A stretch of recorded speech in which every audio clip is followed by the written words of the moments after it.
अस्सलामुअलैकुम स्टूडेंट्स, उम्मीद है आप सब खैरियत से होंगे। मेरा नाम है अली और आप देख रहे हैं टेकी फॉर यू।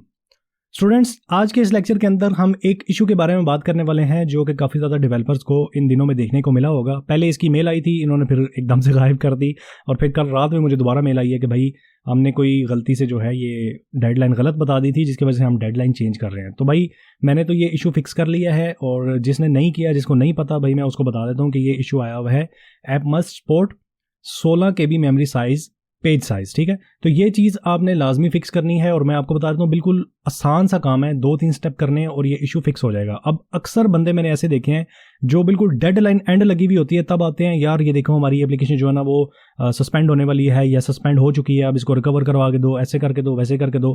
तो वो मसला यही है यार कि जब पहले चीज़ आई है ना, वायलेशन आई है किसी चीज़ की, तो उसको टाइम टू टाइम जो है ना फिक्स कर लिया करें। आप अगर वेट करते रहते हैं जी भाई नहीं एंड में जाके फिक्स करेंगे, तो एंड में फिर लेने के देने पड़ जाते हैं। तो यार इस चीज़ से बचा करें। ठीक है, अब मैं ये चीज़ फिक्स कर चुका हूँ और यहाँ पे अगर आप देखें तो यहाँ पे स्कैन माई यूआरएल के नाम से एक ऐप है। ये ऐसी डमी ऐप थी जो मैंने आपको सिखाई भी थी कि कैसे बनाते हैं।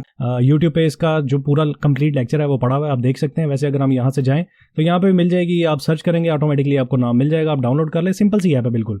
तो इसी के ऊपर जो ना मैं आपको ये दिखाने वाला हूँ। अब मेन चीज़ क्या है, चलते हैं अपने कोड की तरफ। बल्कि कोड की तरफ जाने से पहले हम चलते हैं एंड्रॉइड स्टूडियो के अंदर और यहाँ पे जो हमने मेन चीज़ चेंज करनी है वो मैं आपको बता देता हूँ।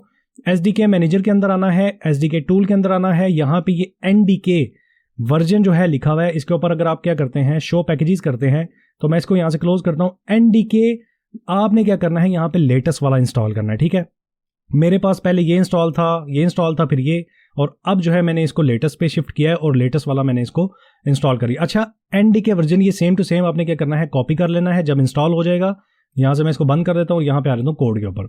अब कोड के ऊपर आते हैं तो NDK आपने सेव रखना है। मैं आपको बता दूं कहाँ चेंज करना है, बल्कि आपको पता ही होगा कहाँ चेंज करना है। तो खैर यहाँ पे आ जाते हैं। यहाँ पे अपनी जो ग्रेडल का वर्जन है ना, इसको अपग्रेड कर लेना। मैंने ऊपर ये कमेंट में दिया हुआ है कि पहले मैं ये यूज़ कर रहा था, अब मैं ये यूज़ कर रहा हूँ। ये चीज़ लाजमी आपने अपडेट करनी है ग्रेडल रैपर के अंदर जाके। ठीक है, इस चीज़ को अपडेट कर लेना है। उसके बाद ग्रेडल को क्लीन कर लेना है, ग्रेडल को बिल्ड कर लेना है। उसके बाद आपने ये चीज़ें अगली जो है वो करनी है।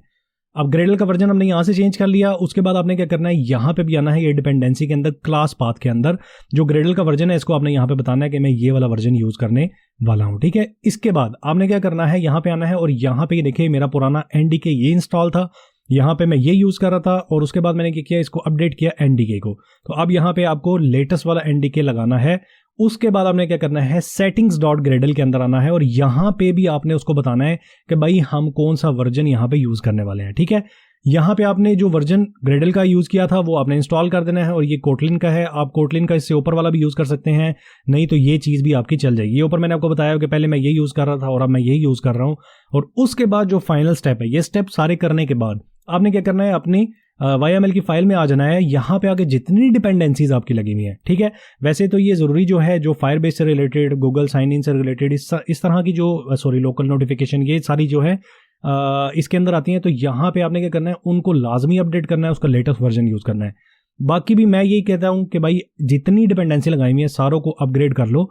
उसके बाद अपना जो है बिल्ड निकालो और उसके बाद आप इसको लाइव कर दो, तो आपका जो ये मसला है सॉल्व हो जाएगा। मैंने आपको दिखा दिया स्टार्टिंग में कि हमारा जो मसला ये सॉल्व हो गया है। बिल्कुल छोटी सी वीडियो है, इसके अंदर मैंने आपको स्टेप बाय स्टेप बता दिया कि ये चीज़ ऐसे ऐसे चेंज करना है और मैंने वर्जन भी दिखा दिए हैं। अगर आप इससे ऊपर वाले वर्जन यूज़ करते हैं तो भी आपके ऊपर है, अगर आप सेम टू सेम ये वाले वर्जन यूज़ कर लेते हैं तो भी कोई इशू नहीं है, आपका ये जो मसला है वो सॉल्व हो जाएगा।